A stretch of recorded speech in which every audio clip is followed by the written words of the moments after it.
Well, hi everyone. Welcome to another episode of Chat with Daddy, where we take a deep dive in the fascinating world of age regression and talk to littles, middles, pets, and caregivers. So join me in this week's episode where our guest Lanayah shares her experiences with Little Space. We discuss triggers, coping mechanisms, challenges, and the impact this unique journey has on our mental health. And without further ado, here's this week's chat. All right. I just want to take a quick minute to thank you for joining me today for this chat. And it's a real pleasure having you today. And thank you for taking the time out of your day to be here with me.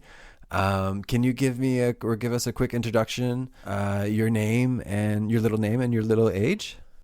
Yeah, of course. My name was Lanayah, and my little name, I don't really have a specific one, just like little cute names is okay.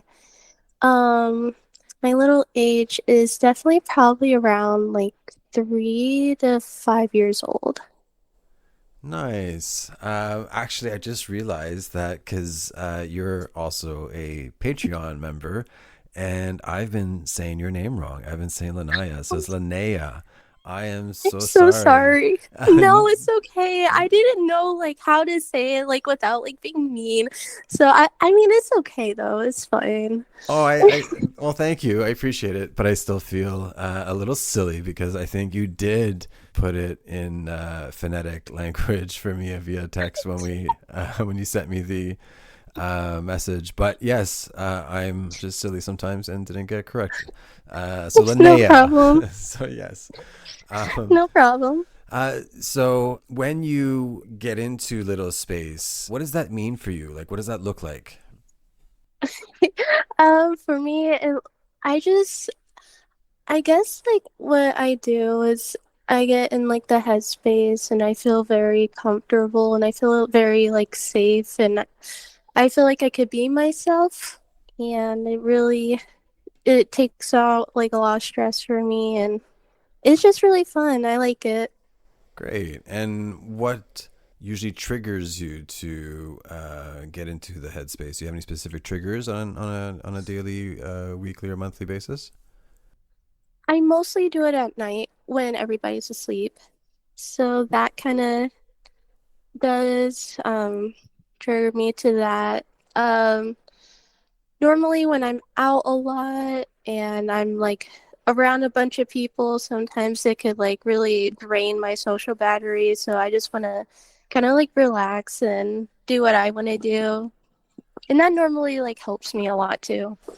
Well, that's great to hear that you found something that helps you get into like a relaxed mode. Or so I guess you do use it to self-soothe and regulate from your everyday life. Yes. Well, that's great. Yes. Yeah. Nice. And what are your favorite things to do when you get into the headspace? I love watching like little TV shows and like I love like being really cozy and comfortable. I have a bunch of stuffed animals on my bed. I love Cute. coloring and I love uh like napping. That's really fun. Napping is fun. You're right. Um, so when it comes to your adult self and going into little space, how does that balance work for you? Do you usually find, you said nighttime, but do you find it difficult that sometimes you want to get into the headspace beforehand and you can't? Yes, for sure. During school, I go to college and I get really overwhelmed with a bunch of like there's a lot of people there and I would like to, but I know it's not appropriate for going into that type of headspace during that time. Do you have anything that you bring with you to school sometimes, like a like a stuffy or something that reminds you of it? I definitely do. I have a little stuffed animal that is small enough to go in my pocket that I could like mess with. Cute. That's adorable. Thank you. Have you faced any challenges with age regression or role play or anything like that? Definitely. I feel like I I heard of it little bit ago. I think I was a sophomore when I heard of it for the first time, and I thought it was really interesting. And now that I'm more open to it, and that I'm part of it now, it's definitely hard to have people understand Mm-hmm. the stigma for it. It's definitely hard because a lot of people don't understand, Yes. and it's hard to explain. For sure, there is a definite stigma in our society. Hmm. Can you explain to us your progression? Because you mentioned sophomore, that's when you first found out about it. But what did that look like for you from first finding out and to coming into how you are today? Um, so when I first found out, my friend actually had another friend that was into it, and I thought it was really interesting, but I didn't really think about it much just until like this year in the summer. I'm not entirely sure like what made me want to go in that headspace, but I definitely felt it in like my body. I don't know. That makes sense. I mean, if you're feeling something and you just want to explore it, that's okay. Hmm. And you're exploring it. Was it mostly finding things online, or were you talking to maybe friends or family? Definitely online more. Have you opened up to friends and family about your little space? I did tell, well, my sister accidentally kind of walked in and I was in my little headspace and I was really embarrassed, but she knows about it. She still like is confused about it, but that's okay. I did tell uh a couple of friends and they're really supportive. Okay, well, it's great that your friends are supportive, and I guess your sister. I mean, it's from what I heard, she's still there for you. She just doesn't get it, which I guess is okay. Yeah, Yeah. that's it's definitely okay. Do you, because you mentioned stuffies and stuff, and your sister walking in on you, do you have like other props that you use to get into little space, like passies or onesies? I do. I have a couple onesies. I have some passies and some teethers, little sippy cups. I have like all those type of stuff. Cute. And out of everything that you have, what's the one thing that gets you into that headspace faster than anything else? Probably the passies. Yeah. Mm-hmm. Do you make your own pasties? Um, I like decorating them, Well, but I buy them online. that's what I mean. Yeah, like buying the pasty and then kind of like decorating them yourself. Hmm. Those are fun little pastimes. And I was actually thinking about doing a little project like that for on Patreon for some members, so we can do that all together. I think it'd be kind of fun. So yeah, how do you feel that since you said this year was like you've been going to that headspace more. Do you feel it's impacted your mental health in a positive way in this past year? Definitely, 100%. I feel happier. I feel like I could be myself a little bit more. I'm getting more comfortable with myself and just like experimenting different things. And I feel like this is definitely something that's helped me the most. Good. That's Because awesome. I've been with like therapists in the past, but it hasn't really helped me that much. So I found this and it was really helpful. And were you, when you were seeing the therapist in the past, were you doing age regression? And if so, did you mention it to your therapist? Um, no, I haven't. I think this was uh I think I was a sophomore during this time too. I haven't really knew about it then, but if I definitely had a therapist now, I probably would have said something about it. Mm-hmm. Do you feel that you've ever taken shame or felt shame for doing what you're doing? Yes, I definitely do sometimes because I don't want people to think I'm weird even though it's like a normal thing, but I'm just afraid of people that don't understand. Like I don't want them to see me as different or anything like that. I'm really scared of like judgment.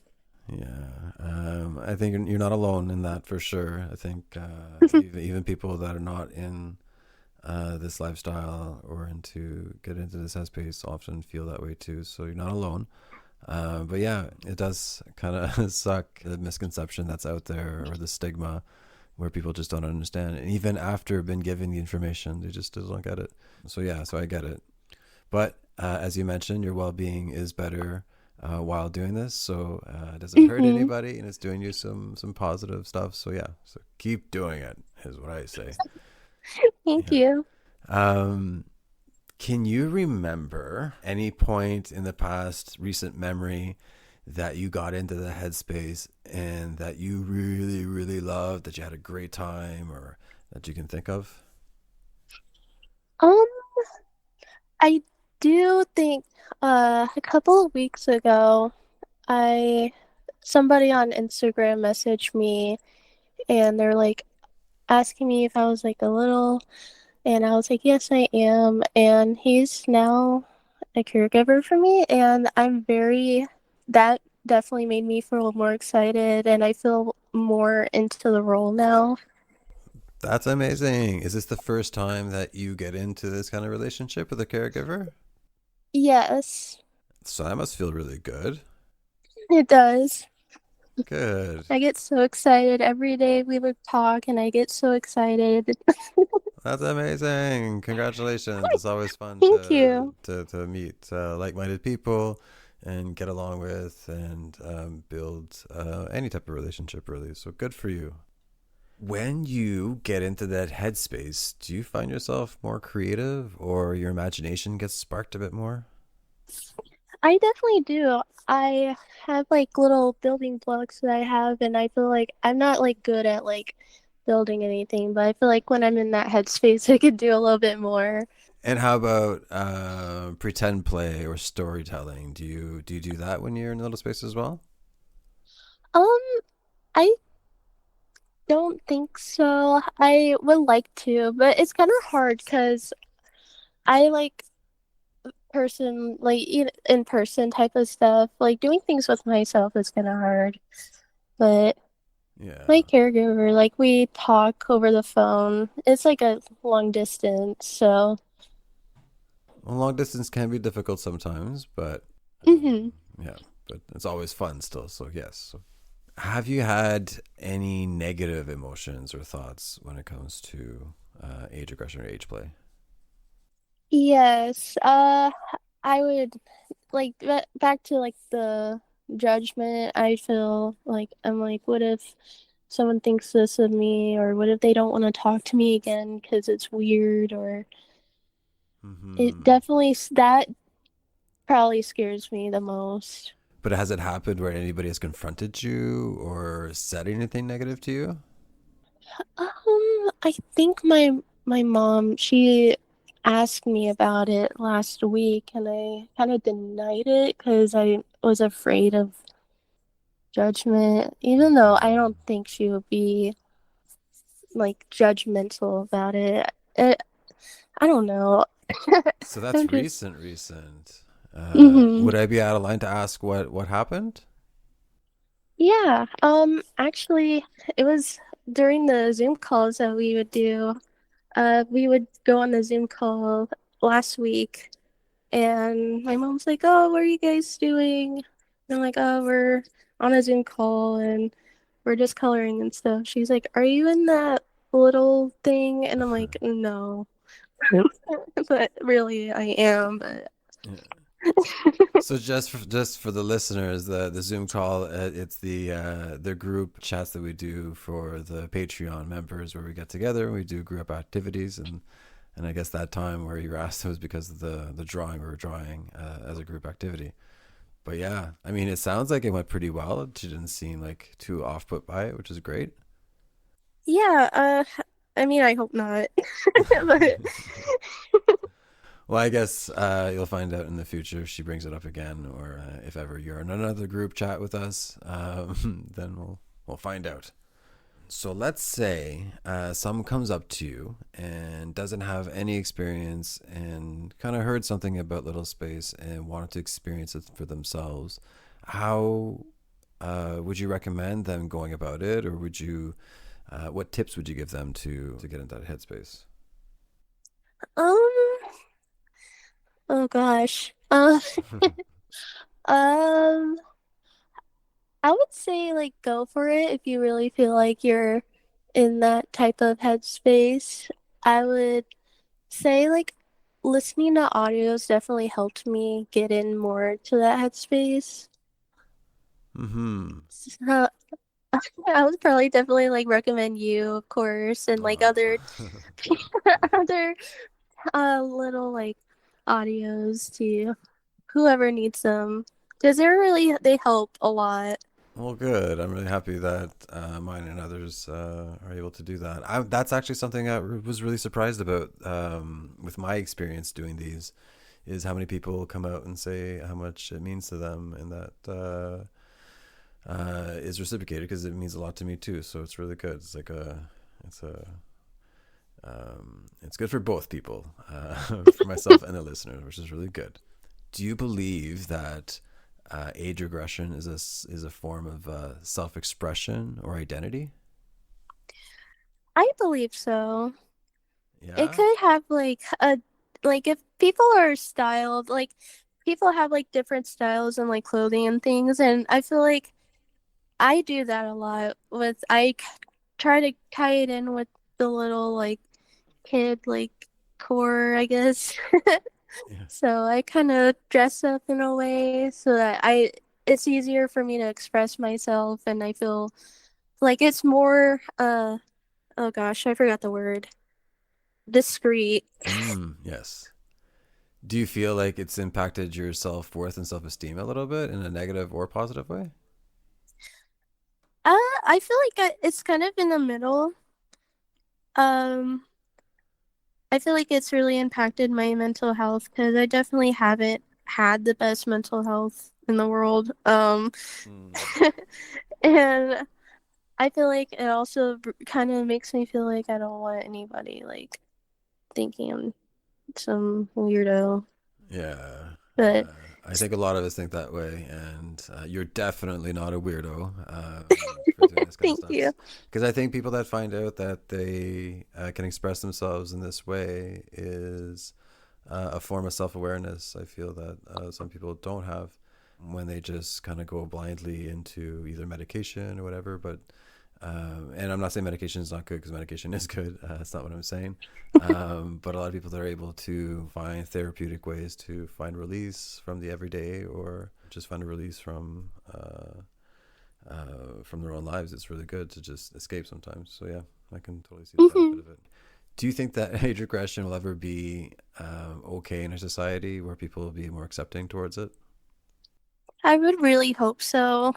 I see a lot of like different types like I feel people are more expressive to themselves more than I've ever seen before. So I would really hope that this would evolve to something more accepting because I know that like I've noticed like a bunch of people are more into like keeping mental health and like how that should be important in coping.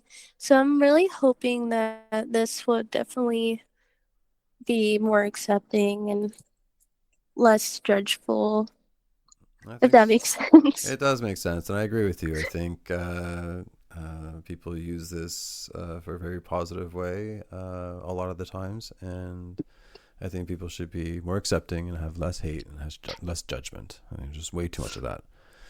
If this pretty much concludes the interview, but there's a few more questions. One of them is, if you have any advice for the listeners, what would you give when it comes to this world? Um, be unapologetic about yourself. Like, don't feel so sorry about like being yourself because you only have one life. You should treat it how you want it to. That's so good. Yes, I agree. Thank Yes. you. And more personal about my channel, I think we did discuss this in one of the Patreon chats, but I want to know again what your favorite kind of videos are in my channel. Yeah, definitely your singing video. I love that one so much. Oh, That that's one right. always puts me to sleep. I remember when you saying that. That's so cute. Yes. Thank you. Well, I want to thank you so much for doing this with me today. It was a lot of fun. And yeah, so if anybody out there has questions for Lanayah, feel free to add in the comments. And I'm sure Lanayah will be more than happy to reply because you're really good with commenting and replying. Thank you. What a great little chat. So if you're a little middle pet mommy, daddy, or caregiver out there and would like to take part in these little chats, please send me an email on the link below and I'll get back to you as soon as possible. And thanks everybody for listening, and I hope everybody out there is having a great week.